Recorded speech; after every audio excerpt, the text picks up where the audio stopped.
मेरे सभी प्रिय श्रोताओं को राधे कृष्णा। आप सभी को देव उठनी एकादशी व्रत की बहुत बहुत शुभकामनाएं। आज हम श्रवण करेंगे देव उत्थानी एकादशी की व्रत कथा। स्वागत है, मैं भाविनी मिश्रा आप सभी के सुखी, स्वस्थ और मंगलमय जीवन की कामना करती हूँ। हिंदू धर्म में एकादशी का विशेष महत्व माना गया है। विशेष रूप से देवउठनी एकादशी का दिन अत्यंत शुभ और पुण्यदायी माना जाता है। हर साल कार्तिक मास के शुक्ल पक्ष की एकादशी तिथि को देवउठनी एकादशी का व्रत रखा जाता है। देवउठनी एकादशी के दिन भगवान विष्णु को जगाने के साथ व्रत रखने का भी विधान है। इस साल देवउठनी एकादशी का काफी शुभ योगों का भी निर्माण हो रहा है। इस दिन विधिवत पूजा करने के साथ साथ अंत में व्रत कथा अवश्य पढ़नी चाहिए और आरती करनी चाहिए, क्षमा प्रार्थना करनी चाहिए। तो आइए श्रवण करते हैं देवउठनी एकादशी की व्रत कथा। चलिए प्रेम से बोलेंगे ओम नमो भगवते वासुदेवाय। एक समय की बात है, एक राज्य था जहां धर्म, आस्था और संस्कारों का पालन बड़े नियमों से किया जाता था।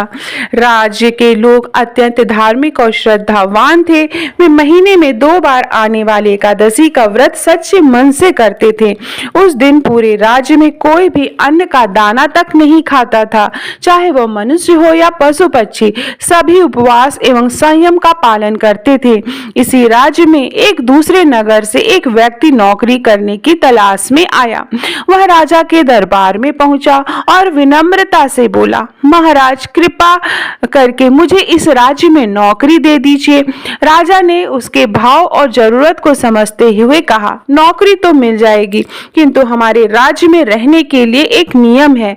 हर माह में 2 एकादशी व्रत होते हैं। इन तिथियों पर पूरे राज्य में किसी को भी अन्न नहीं मिलता। सभी व्रत रखते हैं और फलाहार करते हैं।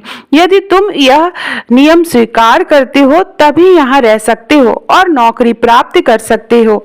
व्यक्ति के बिना विचार किए कहा, महाराज मैं आपकी शर्त स्वीकारता हूँ, और वह प्रसन्न था कि उसे रोजगार मिल जाएगा।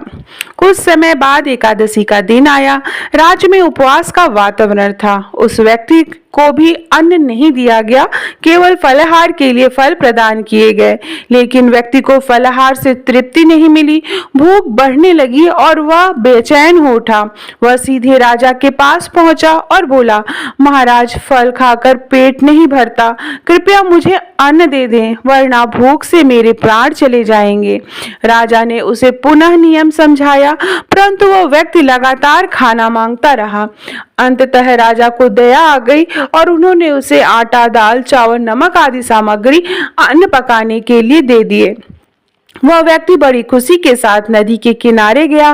पहले उसने स्नान किया, फिर श्रद्धा से भोजन बनाने लगा। जब भोजन तैयार हुआ तो उसने आसन लगाया और आंखें बंद करके भगवान विष्णु का ध्यान करते हुए कहा, हे प्रभु भोजन तैयार है, आप मेरे प्रसाद ग्रहण करें, उसके बाद ही मैं भोजन करूंगा।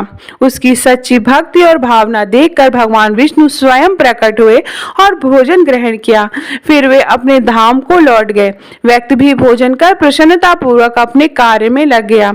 अगली एकादशी के समय वह फिर राजा के पास पहुंचा और बोला, महाराज एक बार मुझे पिछली बार से दुगना अन्न दे। राजा ने चकित होकर पूछा, दुगना अन्न क्यों? उसने सरलता से उत्तर दिया, पिछली बार भगवान विष्णु स्वयं भोजन करने आए थे, आधा अन्न उन्होंने खाया और आधा मैंने, इसलिए पेट पूरा नहीं भरा। यह सुनकर राजा हैरान हो गए। उसने मन ही मन सोचा, मैं तो वर्षों से एकादशी का व्रत करता हूँ, भगवान की पूजा करता हूँ, फिर भी आज तक दर्शन नहीं हुए, और यह व्यक्ति कहता है कि भगवान उसके बुलाने पर भोजन करने आ गए।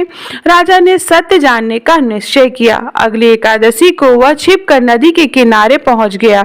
व्यक्ति फिर आया, स्नान किया और भोजन तैयार किया। उसने पूर्व की तरह हाथ जोड़कर भगवान को बुलाया, परंतु उस दिन भगवान प्रकट नहीं हुए। उसने बार बार प्रार्थना की, पर कोई चिन्ह नहीं दिखा। आखिर उसने भगवान से व्याकुल होकर कहा, यदि आप नहीं आए तो मैं अपने प्राण त्याग दूंगा। और वह नदी में कूदने को ही था तो उसी क्षण भगवान विष्णु साक्षात प्रकट हुए और उसे रोक लिया। भगवान ने कहा, वस्त, तुम्हारी सच्ची भक्ति ने मुझे बांध लिया है। फिर उन्होंने उसके साथ भोजन किया और भोजन के बाद उसे अपने विमान पर बैठाकर वैकुंठ धाम ले गए। यह दिव्य दृश्य देखकर राजा की आंखें खुल गई। उसे समझ आ गया कि व्रत का मूल्य केवल बाहरी आडंबर में नहीं बल्कि शुद्ध मन, सच्ची भावना और निष्कपट भक्ति में है। केवल औपचारिकता से व्रत करने वाले को फल नहीं मिलता बल्कि वह फल उसे मिलता है जो तन मन धन से पूर्ण प्रेम और समर्पण के साथ भगवान को पुकारता है। उस दिन से राजा ने व्रत और पूजा केवल रीति रिवाज के रूप में नहीं बल्कि सच्चे हृदय और श्रद्धा के साथ करना आरंभ किया। अंततः उसे जीवन पर भी भगवान विष्णु की कृपा प्राप्त हुई और वह अंत में मोक्ष को प्राप्त हुआ। तो ये थी देव उठनी एकादशी की व्रत कथा। चलिए हम सब प्रेम से बोलेंगे, ओम नमो भगवते वासुदेवाय। तो वीडियो पसंद आए तो मेरे चैनल को प्लीज सब्सक्राइब कर लीजिएगा और कमेंट बॉक्स में राधे कृष्णा जरूर लिखिएगा। लाइक बटन पे जरूर क्लिक कर दीजिएगा। बहुत बहुत धन्यवाद और आप सभी को एक बार फिर से देव उठनी एकादशी व्रत की बहुत बहुत शुभकामनाएं।